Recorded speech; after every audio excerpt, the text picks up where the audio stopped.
అయ్యా నేను సరితో ఉన్నప్పుడు ఎక్కడికి వెళ్ళేవాడిని కాదయ్యా, కేవలం సిద్ధిలోనే ఉండేవాడు. ఆ రమణ మహర్షి కూడా అంతే, శరీరంతో ఉన్నప్పుడు తిరువన్నామలలో ఉండేవాడు, ఎక్కడికి వెళ్ళేవాడు కాదు. ఎవరైనా మా దగ్గరకు వచ్చారనుక మేము చెప్పేవాడు, ధ్యానం చేసుకోండి, జ్ఞానం తెలుసుకోవాలి. అందుకే మూల విరాట్లు మీ సుభాష్పతిని ఒకసారి గమనించు అన్నాడు. నేను గమనించా ఈ సుభాష్పతి గారిని. నెలలో 30 రోజులు అయితే 25 days 25 రోజులు ఈయన పత్రిజన ఆయన గ్రామాలు, పట్టణాలు, నగరాలు, జిల్లాలు, రాష్ట్రాలు ఒక్కరున్నా 100 మంది ఉన్నా పావు గంట టైం ఇచ్చినా, ఒకరోజు ఇచ్చినా ధ్యానం చేయిస్తూ జ్ఞానం చెప్తూ ఆనందాన్ని కలిగిస్తుండేవాడు. అందుకే మీ గురు నేను ఉత్సవగిరిగా పోల్చానండి. కరెక్ట్. పత్రిజీ గారికి ఉత్సవగిరం సాయిబాబా మూల విరాట్. ఓకే. వీరబ్రహ్మేంద్ర స్వామి సమాధి దగ్గర ధ్యానం చేశా కందిమల్ల అయిపోయి. మీ సుభాష్పతి గురించి చెప్తా వింటావా అన్నాడు ఆయన. ఓ మీరు కూడా చెప్తారు మా సుభాష్పతి గురించి చెప్పు అన్నా. కళ్ళ అంటే మోసం, కళ్ళ గురువులే నేడు ప్రపంచంలో అధికంగా కనిపిస్తుంటారయ్యా. జ్ఞాన గురువులే నేడు ప్రపంచంలో అరుదుగా కనిపిస్తుంటారు. అలాంటి జ్ఞాన గురువులలో ఒకరే నీ గురు సుభాష్పత్రి.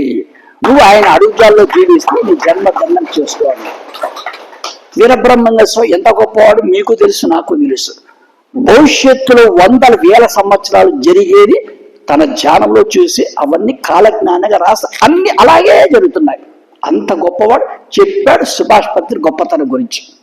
సుభాష్పత్రి గారికి వీరబ్రహ్మేంద్ర స్వామి. అవునా? అరే మనోహర్, నేను ఇద్దరిని ఫిజికల్గా చాలాసార్లు కలిశారా, వారు చాలా గొప్పవాళ్ళరా అన్నాడు. వారిద్దరు ఎవరో నాకు చెప్తారా సార్ అన్న. ఒక ఆయన పేరు సదానంద యోగి అని పిలిచేవారయ్యా, ఇంకొక ఆయన పేరు అవధూత కాసిరెడ్డి అని పిలిచేవారయ్యా. వీళ్ళిద్దరిని నేను చాలాసార్లు కలిసా, నాకు వాళ్ళ గొప్పతనం బాగా తెలుసు అన్నాడు. సార్ ఒక్కరి గురించి నాకు చెప్తారా ఈరోజు? ఇద్దరు వద్దు, ఒకరే చెప్పండి సార్ అన్న. నీకు ఎవరి గురించి కావాలో అడుగు, చెప్తాను నీకు అన్నాడు. మాటలే చెప్పాడు ఇవన్నీ నాకు 32 ఏళ్ళ క్రితం. నాకు అవధూత కాసిరెడ్డి గురించి వివరంగా చెప్పాలి అని. ఆయన శరీరంతో ఉన్నప్పుడు మనోహర్ ఒకే టైంలో 5 బాడీస్ రిలీజ్ చేసేవాడు. ఇప్పుడు పవనపుత్ర పిరమిడ్లో కనిపిస్తూ ఇదే టైం హైదరాబాద్లో కనిపిస్తాడు, ఇదే టైం ముంబైలో కనిపిస్తాడు. సేమ్ టైంలో 5 బాడీస్ రిలీజ్ చేస్తాడు. ఆయన ఎక్కడెక్కడ పాడుపడిన దేవాలయం నుండి ఆయన జీర్ణోద్ధరణ చేసేవాడు. అవునా? నీకు విషయం తెలుసా అన్నాడు. ఫస్ట్ పిరమిడ్ కట్టింది మనం కర్నూలులో అన్నాడు. నేను 94లో వచ్చా జాన్లేకి, 94 జనవరిలో వచ్చాను నేను జాన్లేకి. 91లో స్టార్ట్ చేశారంట కన్స్ట్రక్షన్ అక్కడ. అవునా?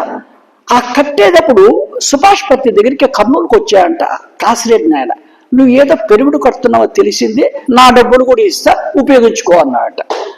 ఈ పిరమిడ్లో ఆయన డబ్బులు కూడా ఉన్నారా మనోహర్? కాసిరెడ్డి నాయన డబ్బులు కర్నూలు పిరమిడ్లో అన్నాడు. 92లో ప్రారంభోత్సవం చేశారు. ప్రారంభోత్సవమే మళ్ళీ వచ్చాడు. సుభాష్ వెళ్ళి ధ్యానం చేద్దాం రా పిరమిడ్లో అన్నాడు.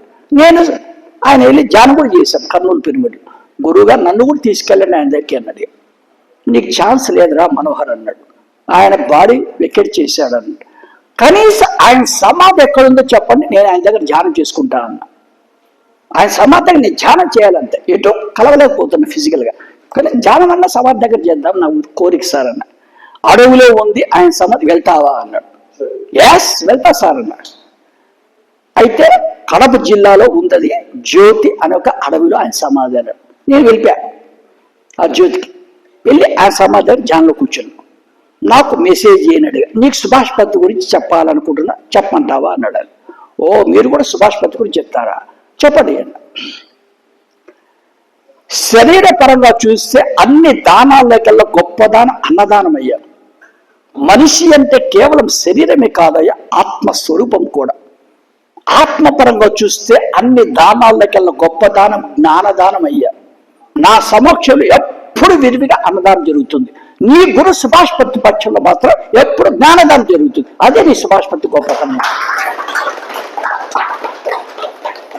నేను చాలా చోట్ల వెళ్ళా కాసిరెడ్డి ఆశ్రమాలకి. అక్కడ ఉన్న వాళ్ళు ఎవరో కార్యకర్తలంట, మేము వాలంటీర్స్ అంటాం. వాళ్ళ దగ్గర ఇలాంటిది ఉంటుంది, మైక్ అంటారు దీన్ని. ఇక్కడ వచ్చిన వాళ్ళు అన్నం తినే వెళ్ళాలి, అన్నం తిని కూడా ఎవరు వెళ్ళకూడదు అంటారు. పిలిచి పెడతారు అన్నం. ఫేమస్ అన్నదానానికి కాసిరెడ్డి ఆశ్రమాలు. అన్నపూర్ణ దేవి ఇచ్చిన గొప్ప వరం అతనికి. నీ దగ్గర ఎప్పుడు అన్నం ఉంటుందా అని. అవునా? ఈ సుభాష్ పత్రి దగ్గర కూర్చుంటే అద్భుతమైన జ్ఞానాన్ని అందించేవాడండి. థ్యాంక్స్, మీరు మాకు మంచి విషయం చెప్పారు. అవునా? ఇంకొక ఆయన గ్రేట్ మాస్టర్ సమాధి దగ్గరికి మన నవంబర్లో వెళ్ళి ధ్యానం చేశారు. ఆయన పేరు పత్రిజీ అంటారండి. సభ నుంచి మెసేజ్ ఇస్తుంటాడు నాకు ఆయన, పత్రిజీ అని. ఆయన రారా కూర్చో, నా దగ్గర మెసేజ్ ఇస్తా అంటాడు ఆయన. నవంబర్లో వెళ్ళి కూర్చున్నా. గురుగారు మెసేజ్ ఇస్తారు నాకు అన్నాడు. ఇస్తాను నువ్వు అన్నాడు. నీకు తెలుగులో ఇస్తా, ఇంగ్లీష్లో ఇస్తా నీకు నా మెసేజ్లో అన్నాడు. పత్రిజీ అంటే ఆయన పేరు. అరే నా పేర్లో ఇస్తాను లేరా నీకు అన్నాడు. నా పేర్లో తెలుగులో ఇస్తా, ఇంగ్లీష్లో ఇస్తా అన్నాడు. ఆయన పేర్లో నాకు తెలుగులో ఇంగ్లీష్లో ఇచ్చాడు. పత్రిజీ అని ఆయన, కర్తాల్ కైలాసపూర్లో, నవంబర్ 2025లో. అది మీకు చెప్పన్నాడు. అవునా? నేనంట శ్వాస మీద ధ్యాస అనే ధ్యానం బాగా సాధన చేయాలంట. 5 నిమిషాలు 10 నిమిషాలు కాదు, బాగా అంటే 6 గంటలు 7 గంటలు రాత్రిపూట, పగలపూట కాదు. అవునా? ఆయన పేరులో ఉన్న ఇంగ్లీష్లో ఒక్కొక్క లెటర్ నాకు గొప్ప లాభం వస్తుందంట. అరే గొప్ప లాభం వస్తుందిరా నా పేరులో ఉండే నీకు లాభం అన్నాడు పత్రిజీ. పత్రిజీకి ఇంగ్లీష్లో స్పెల్లింగ్ ఏంట? PATHRIJI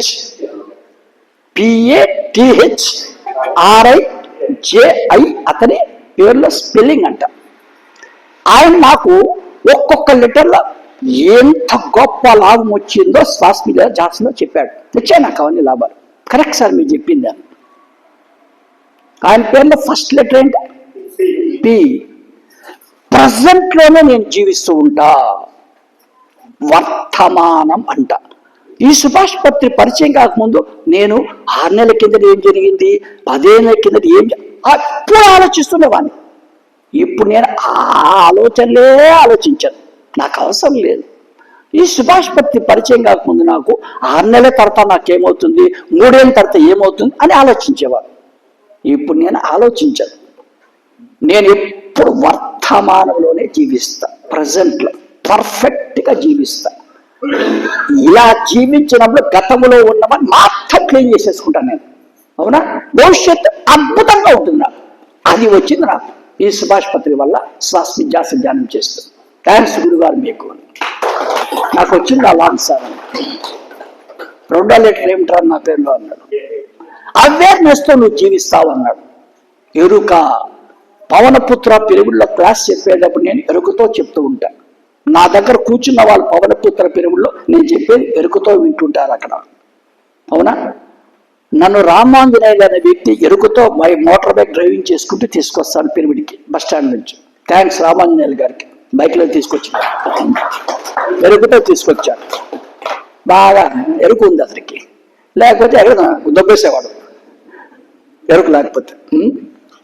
ఆ వంట చేసేటప్పుడు బాగా ఎరుకతో చేస్తుంటాడు గుంటకలు వాళ్ళే ఉంటుందంట అప్పుడు వంట వాళ్ళే. ఇదిరా నీకు వచ్చేదేనా? కరెక్ట్ సార్, నాకు వచ్చింది సార్ అదే అని. మళ్ళీ letter thought power.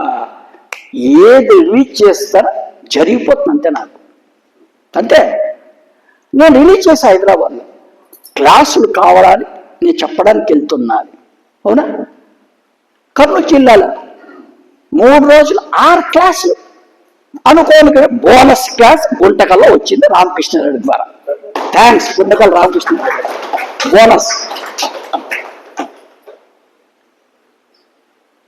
Last month తూర్పుగోదావరి జిల్లాకి వెళ్ళాను. నెలలో 5-6 జిల్లాలు కవర్ చేస్తా. 3-4 రాష్ట్రాలకు వెళ్ళిపోతుంటా. 4వ తేదీ టీవీలో చూసా, అక్కడ వర్షాలు ఉన్నాయి తూర్పుగోదావరి జిల్లాలో. 5 రోజులు 10 ఊళ్ళు నాకు ఫిక్స్ అయినాయి వర్షాలని. నేను తాత్విక చేశాను. నేను వెళ్ళేది సుభాష్ పత్రి గారి ధ్యాన గురించి చెప్పడానికి. నాకు అక్కడ వర్షం అడ్డంకి రాకూడదు. నా క్లాస్ జరిగి తీరాల్సిందే, వర్షం రావాల్సిందే. నా క్లాస్ అప్పుడు రాకూడదు. ముందేం రావచ్చు, వెనకని రావచ్చు. 5 రోజుల్లో 10 ఊళ్ళు దిగ్విజయంగా జరిగిపోయినాయి. నా క్లాస్ వర్షమే లేదు. ఆశ్చర్యపోతుంది. ఏంటి సార్ నాకు డౌట్ వచ్చింది, మీ క్లాసులు జరుగుతాయా లేదా అని. ఇలా ఉంది వాతావరణం. మీ క్లాస్ అప్పుడే వర్షం లేదు సార్. అది సుభాష్ పత్రి గొప్పతనం అయ్యా, నాది గొప్పతనం కాదయ్యా.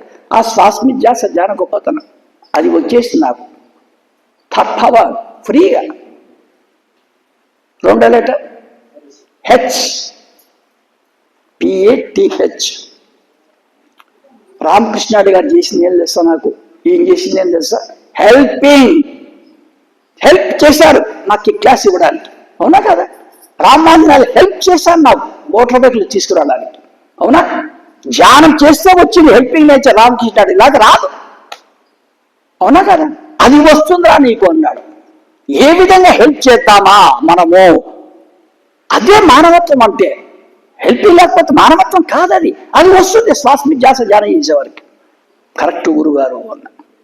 నెక్స్ట్ ఆర్, రియాలిటీగా జీవిస్తాను నేను, అవునా? ఒకప్పుడు నాకంతా మోసం చేద్దామా, దోపిడీ చేద్దామా, లాక్కుందామా, అది నా బుద్ధి. ఇప్పుడు నాకు అవి లేవు, అవునా?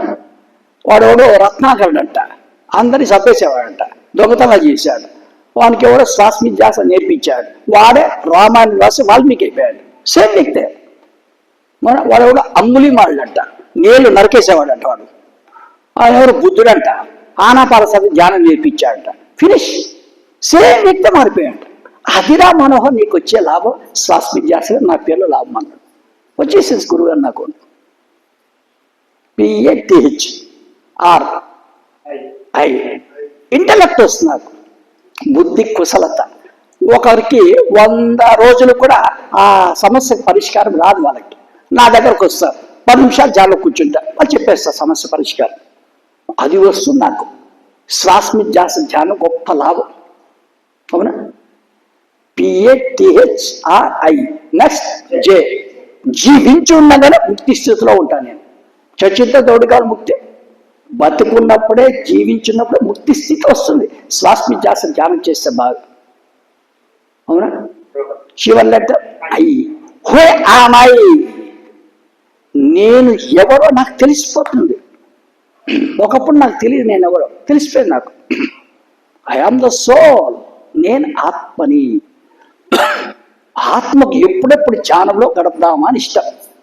ఆత్మానందం బ్రహ్మానందంలో ఓలలాడదామని ఇష్టం. ఆత్మజ్ఞానం బ్రహ్మజ్ఞానం పొందుతామని ఇష్టం. అది నువ్వు చేస్తూ ఉంటావురా ఈ శ్వాస మీద ధ్యాసలో అన్నాడు. ఇదేరా నా పేరులో వచ్చే గొప్ప లాభం నీకు, శ్వాస మీద ధ్యాస అని. థ్యాంక్స్ గురుగారు, సుభాష్ పత్రి గారు. సార్ తెలుగులో చెప్పండి సార్, ఇప్పుడు మీ పేరులో లాభం అన్న. తెలుగులో చెప్తాను లేరా, పత్రిజీ కదా నా పేరులో. అవును సార్ అన్న. అవును, తెలుగులో మతలక్ష్మి ఏంట్రా నా పేరులో అన్నాడు. పని ఏదైతే నువ్వు చేస్తున్నావో దాన్ని దైవంగా భావించి చెయ్యి అని నీకు చెప్పేవాడే పత్రిజిరా అన్నాడు.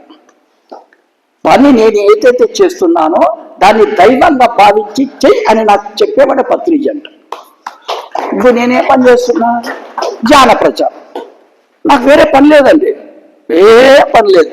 10 రోజులు ఇంట్లో కూర్చుంటా ఫ్యామిలీతో అంతే. నాకు 2 అబ్బాయిలు, ఏదో వాళ్ళకి నెలకు ₹1,00,000 సంపాదిస్తారు.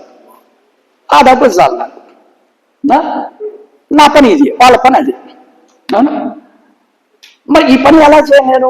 ధ్యాన ప్రచారం ఇది ఒక దైవ కార్యంలాగా భావిస్తూ చేయాలి. అద్భుతమైన లాభాలు పొందుతూ గొప్ప స్థితిలో నేను ఉంటా, నాట్ డౌట్. నాకు అందులో సందేహం అక్కర్లేదు. అన్నీ నాకు వస్తాయి, ప్రాపంచికంగా ఆధ్యాత్మికంగా వచ్చేస్తాయి నాకు కావాల్సినవన్నీ.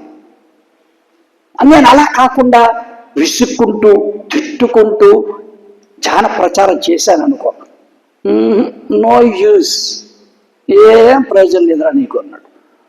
మా ఊళ్ళో నాకు 2 కార్లు ఉన్నాయండి, 2 కార్లు ఉన్నాయి.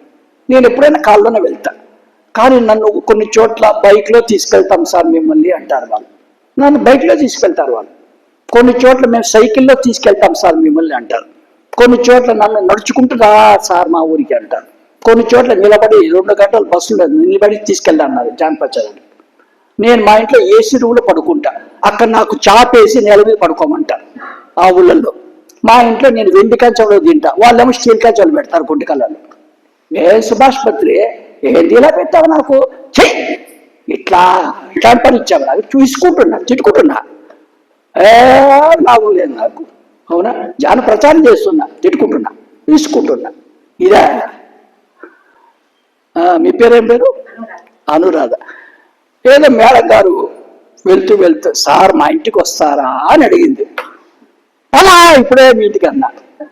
అరే ఏదో మొహమాట అని పిలిస్తే వీడు వచ్చి చచ్చాడు మా ఇంటికి హైదరాబాద్. అయ్యో ఊరికే పిలుస్తున్నావు ఏందయ్యి అని తిట్టుకుంటూ విసుక్కుంటూ ఉప్మా చేసింది, పెట్టింది. దానికి రుచే లేదు దాంట్లో. కానీ ఉప్మా చేసిందా విసుకుంటుంది. ఊరికే పిలిచాను నా నోరు ఊరికే ఉందే, గమ్మని ఉంటే బాగుండేదే, వచ్చి చచ్చాడు ఏం చేద్దామని చెప్పి ఉప్మా చేసి పెట్టేది. అవునా? అలా కాకుండా నేను ఈరోజు ఒక గురువుని ఆహ్వానించా నా ఇంటికి. ఆ గురువు వచ్చాడు ఈరోజు నా ఇంటికి. ఆ గురువుకు నేను ఈ ఉప్మా చేస్తున్నా అనే భావంతో చేస్తే ఆ ఉప్మా అంత టేస్టీగా ఉంటుంది, అంత రుచిగా ఉంటుంది, అంత ఎనర్జెటిక్గా ఉంటుంది. అవునా కదా? చేసే పనుల తేడా అంతే, భావం ఇంపార్టెంట్. అదిలా మనోహర్ గుర్తు పెట్టుకున్నారు పత్రిజీ గారు. థ్యాంక్స్ గారి నుంచి. అవునా? ఏ పని చేసినా ఒక దైవ కార్యంలాగా చేయాలంట. అది ఆయన ఇచ్చిన సందేశం. ఆయన పేరులో 2 అక్షరం అంట, 3 అంట. నేను త్రిగుణాలకు అతీతుడుగా జీవిస్తుండాలంట. నాకేదో 3 గుణాలు ఉన్నాయంట. అవేంటి సార్ అన్న. అదేరా తమో గుణం, రజోగుణం, సత్వగుణము అన్నాడు. సార్ నాది మట్టి బుర్ర, మీది పాదరసం సార్. నాది 0 క్యాండిల్ బల్బు, మీది 1,00,000 క్యాండిల్ బల్బు సార్ అన్న. మీకు నాకున్న తేడా అదే సార్ అన్న. ఎందుకు అలా అంటున్నావు అన్నాడు. తమో గుణంలో జీవించడం తప్పని నాకు తెలుసు గురుగారు, రజోగుణం కూడా జీవించి తప్పని నాకు తెలుసు, సత్వగుణంలో జీవించి ఎలా తప్పు అవుతుందో మీరు నాకు చెప్పాలి, అదే నా డౌట్ అన్న. మంచి పాయింట్ అడిగావు, ఇది నువ్వు తెలుసుకొని గుంటకల్లో కూడా చెప్పాలి ఈ విషయం రా అన్నాడు. సార్ చెప్తానులే సార్, గుంటకల్లో కూడా వెళ్ళి చెప్తానులే అన్న. ఇప్పుడు మీతో ఈ నోటితో నేను మిఠా మనోహర్ని మా హైదరాబాద్లో వారం క్రితము 1000 మందికి అన్నం పెట్టొచ్చు అని చెప్తా, అన్నదానం చేసి అని చెప్తా. మిఠా మనోహర్ని మా హైదరాబాద్లో 10 రోజుల క్రితం 1000 మందికి బట్టలు ఇచ్చొచ్చు అని చెప్తా, వస్త్రదానం. మా హైదరాబాద్లో చేసింది అన్నదానం, వస్త్రదానం, చెడ్డ పనులు కావాలి, మంచి పనులే చేశాను. కానీ ఏం చెప్తున్నా, నేను చేశానండి నేను చేశానని చెప్తున్నా. అహంకారం నాకు. గుంటకల్లో కూడా ఉన్నారా మనోహర్, మేం చేశాం అన్నదానం, మేం చేశాం వస్తామని చెప్పుకుంటుంటారు. బుద్ధి లేదు, జ్ఞానం లేదురా వాళ్ళకి. అన్నదానం చేస్తే అహంకారం రావాలా, జ్ఞానం చేస్తే అహంకారం రావాలా? తప్పు అహంకారం ఉండకూడదు. అవునా? నీకు కర్మ సిద్ధాంతం తెలుసా? కొంచెం నాకు చెప్తావా, నేను వినాలనుకుంటున్నాను నీ దగ్గర మనోహర్ అన్నాడు. సార్ చెప్తాను లేదు సార్, నాకు తెలుసు కర్మ సిద్ధాంతం, చెప్పు అన్నాడు. మన పుణ్యాలే మన భోగాలు, మన పాపాలే మన రోగాలు, ఇదే సార్ కర్మ. వాళ్ళు కరెక్ట్ చెప్పారు నువ్వు అన్నాడు. అవును, మీ హైదరాబాద్లో చేసింది ఏంటి రావి అన్నాడు. ఏది? అన్నదానం, వస్త్రదానం, పుణ్యకార్యాలు సార్ అన్నా. అవునా? పుణ్యకార్యాలు చేస్తే భోగాలు అనుభవించాలి, తప్పదు నీకు. ఇంకా నువ్వే చెప్పావు కదా, గుంటకల్లో నేను 1000 మందికి అన్నం పెట్టానని. మీ గుంటకల్లోనే 500 వరి పొలంలో పండించే భూసాలు పుట్టుకో, అడవి పుట్టుకో, మళ్ళీ ఆ భోగం అనిపించుకో. నువ్వే చెప్పావు కదా వస్త్రదానం చేశారని.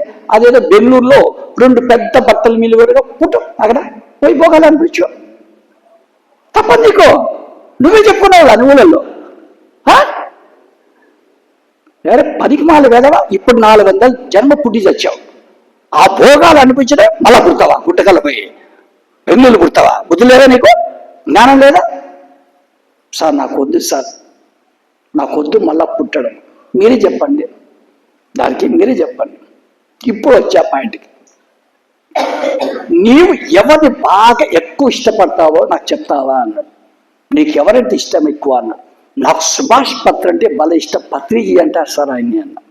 గుంటకల్ల వారికి ఎవరంటే ఎక్కువ ఇష్టం తెలుసా సార్? వారికి కసాపురం ఆంజనేయ స్వామి అంటే భలే ఇష్టం సార్. ఎవరికి ఆంజనేయ స్వామిని కసాపురం వాళ్ళకి భలే ఇష్టం సార్ గుంటకల్లకి. అవునా? మరి ఆదోని వాళ్ళకి ఎవరంటే ఎక్కువ ఇష్టం రా? వాళ్ళ అవధూత మహాయోగి లక్ష్మణ్ అంటే ఇష్టం సార్ వాళ్ళకి. ఎస్, కొంతమందికి అవధూత మహాయోగి లక్ష్మణ్ ఇష్టం, కొంతమందికి ఆంజనేయ, నీకేమో సుభాష్ పత్రి ఇష్టమయ్య, తప్పేం లేదు. గుంటకళ్ళ వాళ్ళు ఎక్కడైనా నోటితో ఏమని చెప్పుకోలేదు సార్, ఆంజనేయ స్వామి ఈ శరీరంతో అన్నదానం చేయించాడని చెప్పాలి వాళ్ళు. ఆంజనేయ స్వామి ఈ శరీరంతో వస్త్రదానం చేయించాడు చెప్పాలి వాళ్ళు. ఆదోని వాళ్ళు ఏం చెప్పాలి సార్, అవధూత లక్ష్మమ్మ గారే ఈ శరీరంతో అన్నదానం చేయించిందని చెప్పాలి. అవధూత లక్ష్మమ్మ గారే ఈ శరీరంతో వస్త్రదానం చెప్పాలి. నువ్వేం చెప్పాలి తెలుసా, హైదరాబాద్ లో పత్రిజీ ఈ శరీరంతో అన్నదానం చేయించాడని చెప్పాలి. పత్రిజీ ఈ శరీరంతో వస్త్రదానం చెప్పాలి. పత్రిజీ ఈ శరీరంతో గుంటకల్ పిరమిడ్ లో జ్ఞానదానం చేయిస్తున్నాడని చెప్పాలి. నువ్వు కానీ చెప్పేది జ్ఞానం అక్కడ అనుకుంటున్నావు, పనికి మళ్ళీ వెళ్ళవా, నేను చెప్పిస్తున్నాను నీతో, అర్థమైందా అన్నాడు. సార్ అర్థమైపోయింది సార్, నేను నాది తీసేస్తాను సార్ అని. అద్దిరా ప్రతి వ్యక్తి గుర్తుపెట్టుకోవాల్సింది అన్న. థ్యాంక్స్ గురుగారు మీకు అన్న, మంచి విషయం చెప్పారు నాకు. పత్రిజీ గారికి థ్యాంక్స్ చెప్పాలి. అరే నా పేరులో చివరక్షం ఏమిట్రా తెలుగులో అన్నాడు. జీ అన్న. జీవితం భూమి మీద జీవించేటప్పుడు ఆనందంగా జీవిస్తుండాలయ్యా, దుఃఖంగా జీవించకూడదు. అవునా కదా? ఏడుపుతో కష్టాలతో బాధలతో జీవించకూడదు, ఆనందంగా జీవిస్తుండాలి. మరి ఆనందంగా జీవించండి ఏం చేయాలి? ధ్యానం చేస్తూ జ్ఞానం తెలుసుకుంటూ, అవునా, అహింసలో ఉంటూ అందరికీ అవి బోధిస్తూ ఉంటే నువ్వు ఆనందంగా జీవించవచ్చని చెప్పేవాడు ఈ సుభాష్ పత్రిలా అన్నాడు. థ్యాంక్స్ గురుగారు, నేను ధ్యానం చేయాలి, నేను జ్ఞానం తెలుసుకోవాలి, నేను అహింసలో ఉండాలి, అందరికీ అది చెప్పి చేయించాలంట. అప్పుడు ఆనందంగా జీవించవచ్చని చెప్పేవాడు పత్రిజీ అంట. పత్రిజీ గారికి థ్యాంక్స్ చెప్పాను.